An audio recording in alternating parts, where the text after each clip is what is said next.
नमस्कार। कभी कभी ऐसा नहीं लगता कि बाहर की दुनिया का शोर इतना ज्यादा हो गया है कि हम अपनी ही आवाज सुनना भूल जाते हैं। आज हम बुद्ध के दो ऐसे विचारों को समझेंगे जो हमें इस शोर से बाहर निकलकर खुद से जुड़ने का रास्ता दिखाते हैं। ये सिर्फ उपदेश नहीं है, बल्कि ये जीवन जीने की एक कला है। तो सवाल ये उठता है कि क्या हजारों साल पुरानी ये बातें आज हमारी इस फास्ट पेस्ड स्मार्टफोन वाली जिंदगी में वाकई कोई मायने रखती हैं? क्या ये सिर्फ किताबों में अच्छी लगने वाली बातें हैं या सच में हमारी मदद कर सकती हैं? चलिए इसी सवाल का जवाब ढूंढते हैं। तो चलिए सीधे जानते हैं बुद्ध के उन दो अनमोल विचारों के बारे में जो जिंदगी में आगे बढ़ने का एक नया रास्ता दिखा सकते हैं। और जो पहला स्तंभ है वो है अप्पदीपो भव।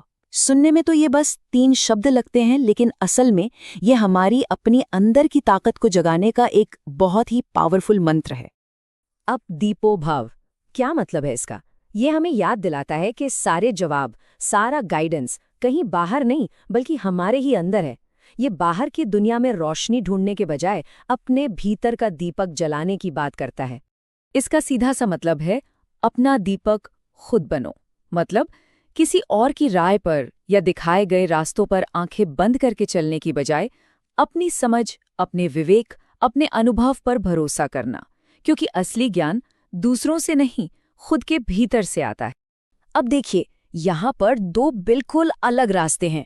एक रास्ता है दूसरों पर निर्भर रहने का, जहां हम हमेशा बाहरी वैलिडेशन चाहते हैं और बिना सोचे समझे दूसरों को फॉलो करते रहते हैं।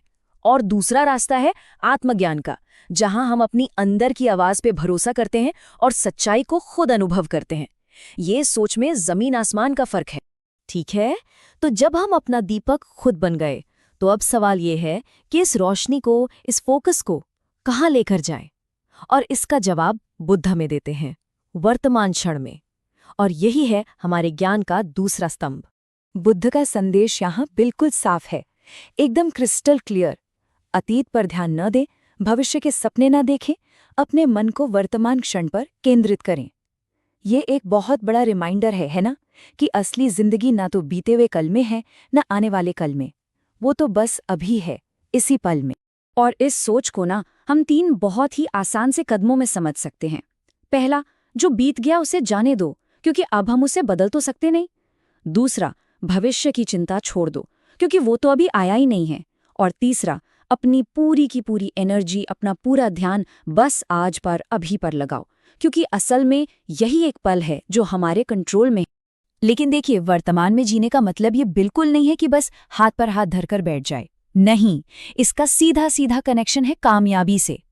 असल में जो इंसान आज में मेहनत करता है ना, वही अपने कल को कामयाब बनाता है। सफलता की चाबी कहीं और नहीं है, वो इसी पल में किए गए काम में छिपी है। अब चलिए इन दोनों पिलर्स को, इन दोनों स्तंभों को एक साथ जोड़कर देखते हैं। ये दोनों बातें अलग अलग नहीं हैं, बल्कि एक दूसरे से गहराई से जुड़ी हैं और मिलकर कामयाबी का एक पक्का रास्ता बनाती हैं। तो फिर सक्सेस का फॉर्मूला क्या बना? जब हम अपनी समझ पर भरोसा करते हैं, यानी अपना दीपक खुद बनते हैं और अपनी सारी एनर्जी को आज पर लगाते हैं, तो हम एक कामयाब जिंदगी का रास्ता बना लेते हैं। सीधी सी बात है, आत्मनिर्भरता प्लस प्रेजेंट मोमेंट पर फोकस, यही है कामयाबी का असली रास्ता। तो चलिए एक बार जल्दी से देख लेते हैं कि हमने क्या सीखा। सबसे पहले, अपनी बुद्धि को ही अपना सबसे बड़ा गाइड मानना है। दूसरा, अतीत के बोझ को उतार फेंकना है। तीसरा, भविष्य की बेवजह की चिंता से आजाद होना है। और सबसे जरूरी, अपनी पूरी मेहनत, पूरे ताकत को बस इसी पल में लगा देना है। और अब आखिर में ये सवाल हम सबके लिए है कि आज हम अपना दीपक कैसे जलाएंगे? अपने अंदर की इस रोशनी का इस्तेमाल हम इस पल को, आज को बेहतर बनाने के लिए कैसे करेंगे? ये सोचने वाली बात है ना, क्योंकि बदलाव की शुरुआत कहीं और से नहीं, इसी एक पल से होती है।